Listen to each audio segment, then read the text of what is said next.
বহিৰাজ্যত কৰ্মস্থাপন কৰিবলৈ গৈ মাজুলী নয়াবজাৰ ফুটচাং গাঁৱৰ কুশল বৰা নামৰ এজন যুৱকৰ ৰহস্যজনক মৃত্যু হৈছে বুলি ইতিমধ্যে জানিব পৰা গৈছে।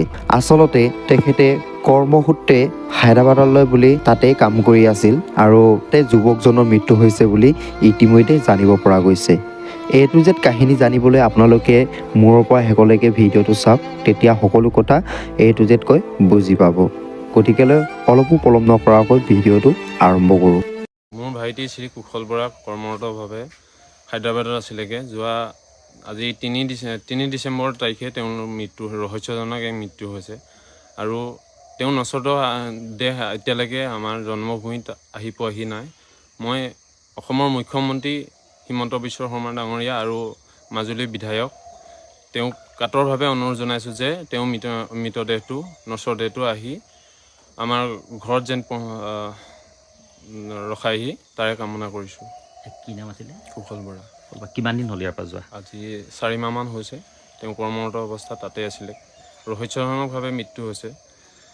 আৰক্ষীৰ লগত আপোনালোকে যোগাযোগ কৰিছে? তাত থকা আৰক্ষী বা ইয়াৰ লগত আৰক্ষী আছিলে, তাত আৰক্ষীৰ লগত কনফাৰ্ম কৰা হৈছে, কথা বতৰা পতা হৈছে, ইনভেষ্টিগেশ্যন কৰিলে, কিন্তু ক্লু এতিয়ালৈকে পোৱা নাই। ৰহস্যজনক মৃত্যুৱে ক'ব লাগিব। তাত ইয়াৰ লগত যিকেইজন যুৱক আছিলে মাজুলীৰ পৰা গৈ পেলাই, তেওঁলোকে কি কয় ঘটনাটো সন্দৰ্ভত? তেওঁলোকেও এতিয়ালৈকে একো ক্লু উলিয়াব পৰা নাই। চেঞ্চলেছ হৈ পৰি আছিলে বুলি কৈছে, কিন্তু ল'ৰাটো 2 মান বজালৈকে সাৰ পাই আছে। গ্ৰুপত মেছেজ আপডেট দি আছে সি। তাৰ পাছতে পেচাব কৰিবলৈ গৈছিলে। পেচাব কৰিবলৈ যাওঁতে তাৰ ঘূৰি আহি পিনে নিজৰ স্থানত নাপালেহি। তেওঁ পেচাব কৰিবলৈ যাওঁতে চেইন খোল খাই আছে আৰু হুকো খোল খাই আছে। এডাল পাইপো গাত পৰি আছে।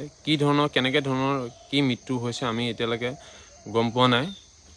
তাৰে কামনা কৰিছোঁ যে মুখ্যমন্ত্ৰী ডাঙৰীয়া আৰু মাজুলী বিধায়কে তেওঁৰ নশ্বৰ দেহটো আনি যেন জন্মভূমিত পোৱাই দিয়েহি, ইয়াকে কাতৰ অনুৰোধ কৰিছোঁ।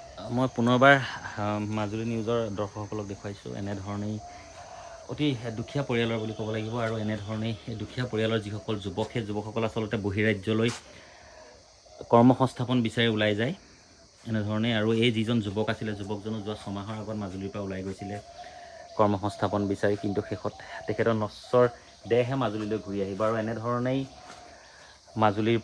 মাজুলীৰ লগতে অসমৰ বিভিন্ন স্থানৰ পৰা যুৱকসকল কৰ্মসংস্থাপন বিচাৰি বহিৰাজ্যলৈ গমন কৰে। আৰু এতিয়া বৰ্তমান যিহেতুকে আমি তেওঁৰ বাসগৃহত উপস্থিত আছোঁ আৰু এক শোকাকুল পৰিৱেশে বিৰাজ কৰিছে বুলি ক'ব লাগিব বৰ্তমান। আৰু তেওঁ ঘৰত কাক এৰি থৈ গৈছিলে? ঘৰত কোন কোন আছে পৰিয়ালৰ? ঘৰত মা পাপা আছে, মই আছোঁ, নবৌকেইজনী আছে আৰু ভাইক এটা আছে। সকলোকে কন্দুৱাই আজি তেওঁ বিদেশত মৃত্যুক আকলি ল'বলগীয়া হ'ল। যুৱকৰ পৰিয়ালৰ লগতে ফুটচাং গাঁওবাসী আৰু ওচৰৰ যিসমূহ গাঁও আছে, সকলো গাঁৱৰ ৰাইজে এটা কথাই কৈছে যে যুৱকজনৰ যি নশ্বৰ দেহ, সেই নশ্বৰ দেহ যেন তেওঁলোকে ঘৰলৈ উভতাই আনিব পাৰে। আৰু এটা কথা ক'ব লাগিব যে কৰ্মৰত অৱস্থাত যিসকল তাত যিটো কোম্পেনীত কাম কৰিছিলে, কোম্পেনীতে প্ৰথম অৱস্থাত যুৱকজনৰ যি নশ্বৰ দেহ সেয়া মাজুলীলৈ আনিবৰ বাবে ব্যৱস্থা গ্ৰহণ কৰা বুলি আমি জানিব পাৰিছিলোঁ, নহয় জানো?